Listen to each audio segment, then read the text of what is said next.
such an inspiration and honor to meet you. I've come from India for my master's here. And my coming from?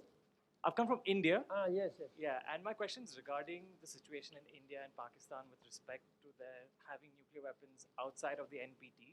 And how do you believe that nations that are not within the Nuclear Non-Proliferation Treaty framework, how do you believe that nations like India and Pakistan, who have a system of deterrence at this moment, and they have conflicts with respect to the situation in Kashmir, go about their form of disarmament? And how do you believe that the UN can play a role with respect to this particular issue? Thank you. There are some known nuclear weapon states, like India, Pakistan. And there are some countries, but whether known or not, but North Korea is also, but the international community does not recognize North Korea as nuclear weapon states. But India and Pakistan somehow, but everybody knows that they have tested and they have nuclear weapons. And it happened when I was working in India, and also when it happened when I was ambassador working in Vienna, where IAEA is there, when Pakistan tested nuclear weapons. So I was on the scene all the times when discussions were taking place. It's important that they should be part of this, system, rather than staying outside of this. But only thing we can appreciate is that there have not been any further testings.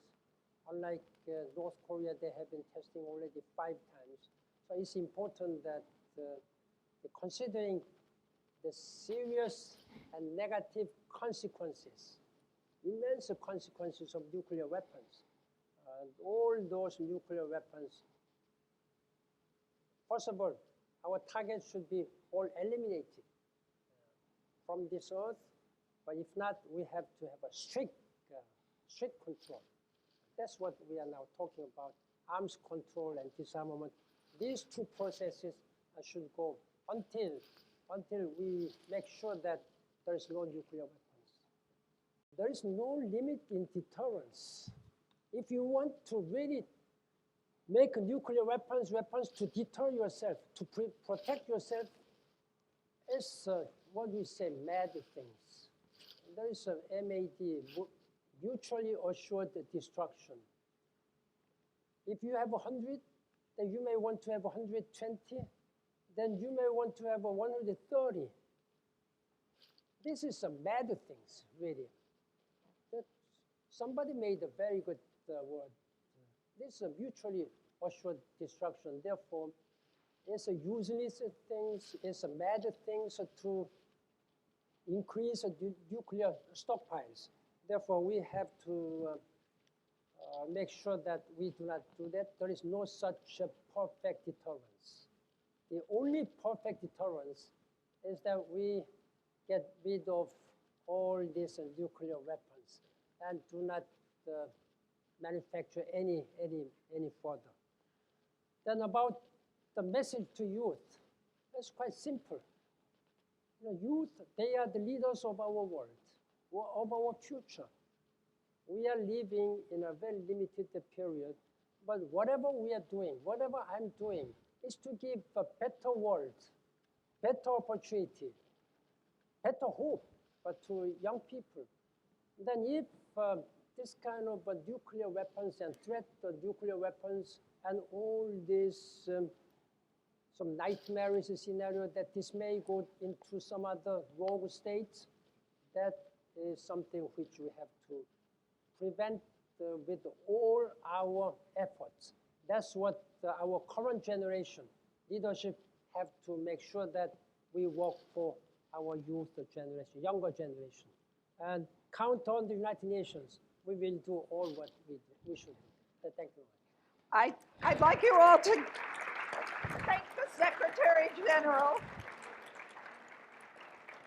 and the President your president has some closing words. Ladies and gentlemen, it falls on me to bring this part of the afternoon to a close, and I want, on behalf of everyone in the room, to thank Secretary General Ban Ki-moon and his wife, Mrs. Ban, for making time in their busy schedule and for giving us a view, a presentation on his strong, his compelling vision for achievable disarmament. NYU is an international university. We have as our valued neighbors the United Nations. They provide a wonderful opportunity for this university with more international students than any other in America. This university with 13 sites around the world.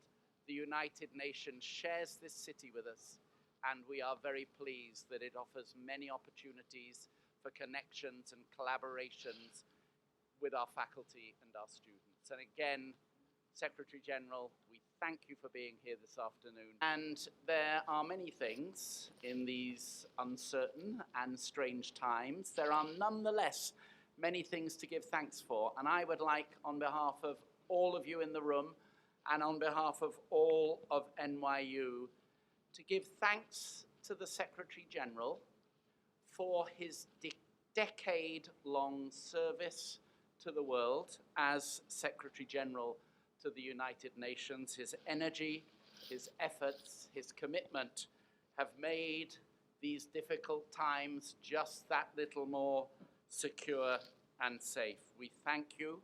We are enormously grateful for your service, Secretary General.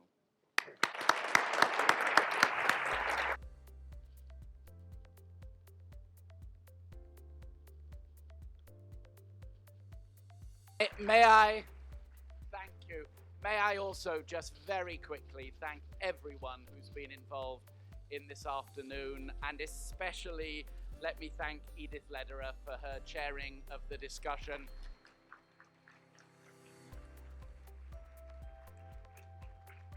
As you've heard, this has been the combination of hard work from many people at SPS. We especially thank the Dean Dennis DiLorenzo, the Center